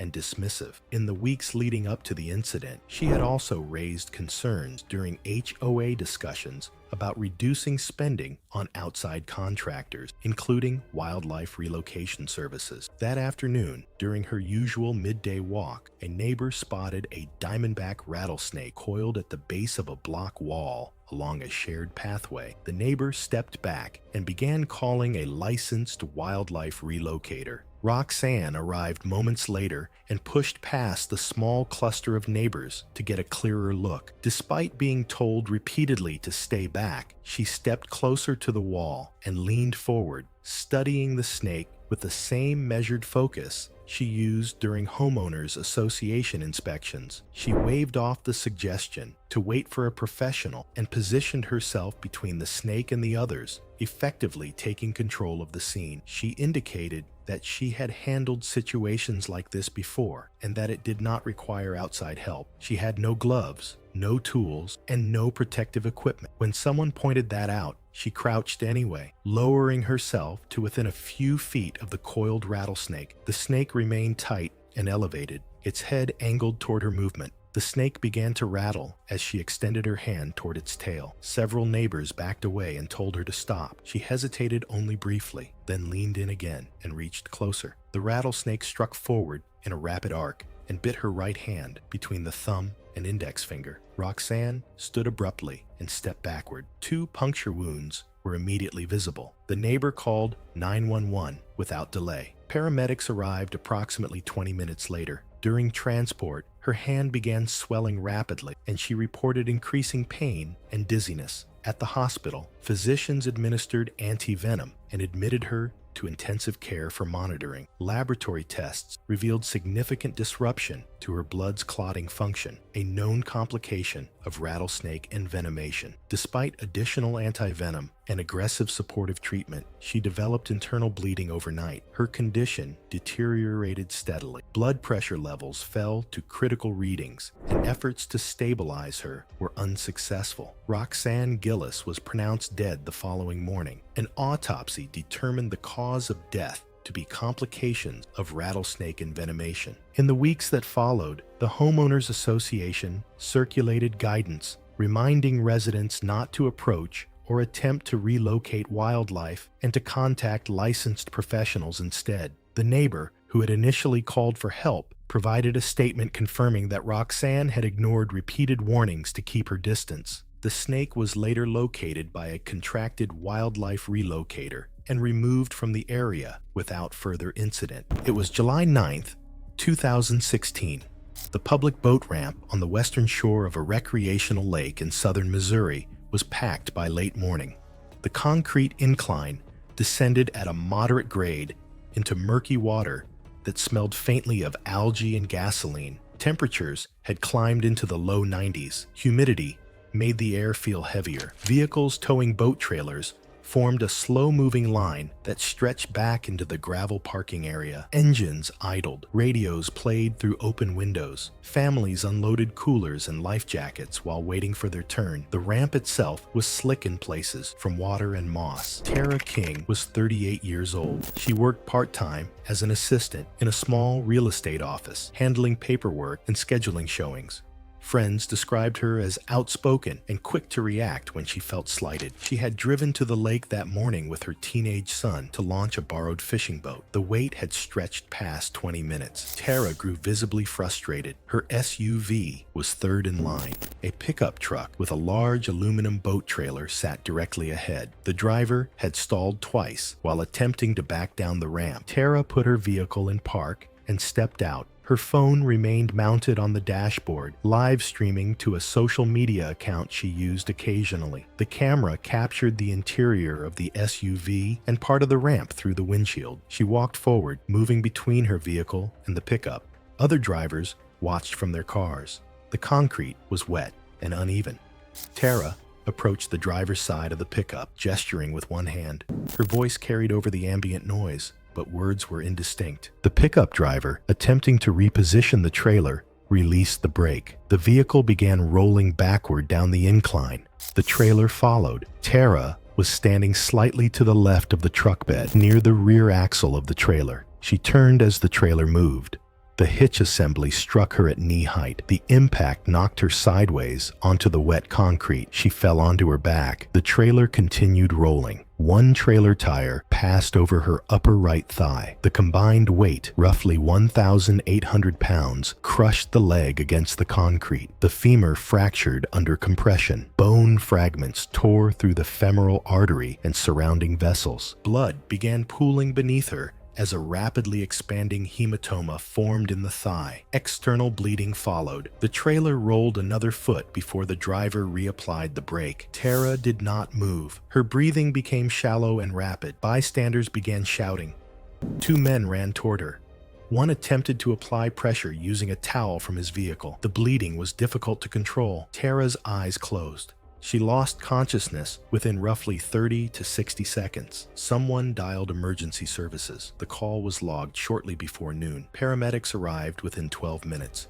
They found Tara unresponsive with no detectable pulse. Resuscitation efforts were initiated, but the extent of blood loss made recovery impossible. She was pronounced dead at the scene. The live stream on her phone continued recording audio and the aftermath until a bystander reached into the SUV and ended the broadcast. Investigators reviewed the footage and interviewed witnesses and was immediately removed from the internet due to high graphic imagery. The pickup driver stated he had not seen her approach and had been focused on aligning the trailer. No evidence of intentional action was found. The county medical examiner determined the cause of death to be traumatic femoral artery rupture with rapid exsanguination secondary to crush injury and femoral fracture. The death was ruled accidental. No charges were filed. The ramp reopened later that afternoon. It was November 8th, 2004. Central Paris buzzed with evening activity as restaurants and bars filled with locals and tourists seeking views from the city's many rooftop establishments. The temperature hovered around 48 degrees Fahrenheit, typical for early November, with clear skies offering unobstructed views of the illuminated Eiffel Tower in the distance. Monique Lefebvre, a 38-year-old marketing executive for a mid-sized advertising firm, had built a reputation in Parisian social circles for her confrontational behavior at upscale establishments. Colleagues described her as competent professionally but increasingly volatile in social, particularly after drinking. She'd been escorted from multiple venues over the past year for arguing with staff and other patrons. Friends noted she seemed compelled to prove herself in situations where backing down would have been reasonable, often escalating minor disagreements into public scenes. That evening, Monique had attended a client dinner at a restaurant 3 blocks from the Rooftop venue, where she would later visit. Staff at the dinner noted she consumed at least 4 glasses of wine during the 2-hour meal,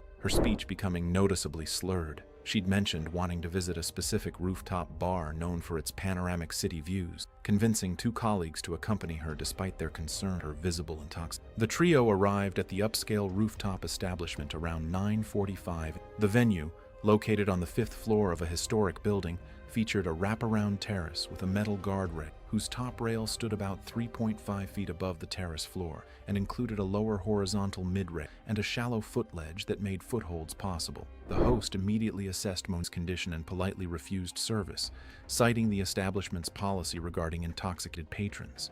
Monique became belligerent, insisting she was fine and demanding to speak with management. Witnesses saw Monique arguing with staff for nearly 10 minutes, while her colleagues attempted to persuade her to leave. The manager arrived and repeated the service refusal. Rather than accepting the decision, Monique turned toward the terrace railing, announcing she would prove she wasn't too drunk by demonstrating her balance. Staff attempted calm restraint at arm's length and called for security. Monique began climbing over the safety barrier, placing one foot on the lower mid-rail while gripping the top. Multiple witnesses, including her colleagues and restaurant patrons, shouted warnings as she swung her second leg over. For approximately 3 seconds, she balanced awkwardly on the exterior side of the railing, facing inward toward the restaurant. Then her hands slipped from the metal railing. Monique fell backward into the open air, dropping 5 stories before striking a lower terrace approximately 55 feet. Her body hit concrete flooring and metal outdoor furniture with devastating. The impact was visible to several dozen people dining on adjacent. She landed on her back and side, her body immediately. A restaurant manager from the lower terrace called emergency services in 30 seconds. Paramedics arrived about 8 minutes after the call, but could only pronounce Monique dead at the scene. The medical examiner's report documented multiple spinal fractures, 14 broken ribs, a shattered pelvis, severe skull fracture, and massive internal bleeding from lacerated liver and spleen. The establishment's security footage was reviewed by police and insurance investigators, confirming witness account. Management implemented stricter intoxication screening protocols and installed additional signage warning patrons about climbing on railing. Monique's colleagues later spoke publicly about her pattern of refusing to accept reasonable safety, describing the incident as tragically predictable in her history of escalation. It was June 12, 2016, in a quiet suburban neighborhood in Tampa, Florida. The afternoon heat pressed down on the residential streets as families retreated indoors to escape the humidity. Inside a modest 2-story home, 49-year-old Vintel Lewis was preparing what she believed would be an educational demonstration for her online followers. Vintel worked in home decor resale and had built a reputation for being outspoken about consumer issues. She frequently posted videos challenging what she saw as corporate deception, often filming confrontations with service technicians. The attention, both supportive and critical, fueled her growing online presence and reinforced her confidence in her own conclusions. Days earlier, Vintel confronted the appliance repair technician inside her kitchen while recording on her phone. She accused him of inflating service costs by exaggerating safety risks and insisted she would expose what she described as dishonest industry practices. When he explained that operating a microwave with its outer casing removed could result in lethal electrocution, particularly from the high-voltage capacitor that can retain charge even after being unplugged, she repeatedly interrupted him and demanded technical proof beyond manufacturer warnings. The technician declined to proceed after she refused to sign the required liability waiver for internal servicing. Later that evening, she uploaded edited footage of the exchange, framing the warning as a scare tactic designed to pressure customers into unnecessary repairs. In the comment section, she encouraged viewers to question appliance safety guidelines and stated she would demonstrate that the risk was overstated. That afternoon, she set up recording equipment in her kitchen and prepared to recreate the scenario. Using a screwdriver, she removed the microwave's outer shell, exposing internal wiring, the transformer, and the high-voltage capacitor. Safety labels were clearly visible along the metal chassis. She then deliberately bypassed the door interlock switch, the mechanism designed to prevent operation when the door is open, believing it existed to restrict performance rather than protect users. Her adult daughter stood several feet away, filming from a second angle as Vintel leaned toward the exposed circuitry. The kitchen light reflected sharply off the bare metal components, now energized and unshielded. With the camera rolling, Vintel placed a metal bowl inside the open microwave cavity and activated the unit. Almost immediately, electrical arcing formed inside the exposed chassis. A sharp snapping sound followed as insulation began to fail and light smoke rose from the wiring. Instead of stepping back, Vintel reached toward the exposed transformer while it remained energized. Her hand made contact with wiring carrying over 2,000 volts. The current locked her muscles, causing her to collapse onto the tile floor. She gasped and convulsed as the shock disrupted her heart's rhythm. Video later reviewed by investigators showed brief, involuntary movement before she became unresponsive. Her daughter rushed to shut off the power as smoke thickened near the ceiling. Insulation near the transformer began to smolder, producing additional smoke but remaining confined to the internal wiring area. By the time the power was cut, Vintel lay motionless beside the appliance. Emergency services were called immediately. Fire crews arrived within 8 minutes, containing the localized kitchen fire before it spread beyond the immediate area. Resuscitation efforts began on scene. According to the incident report, she entered ventricular fibrillation and did not regain a stable rhythm despite advanced life support. She was pronounced dead shortly after arrival at the hospital. Investigators later confirmed the safety interlock had been deliberately bypassed and the high-voltage system energized during contact. The medical examiner determined that death resulted from cardiac arrhythmia triggered by electrocution. The incident was ruled accidental, noting that factory safety mechanism had been intentionally disabled.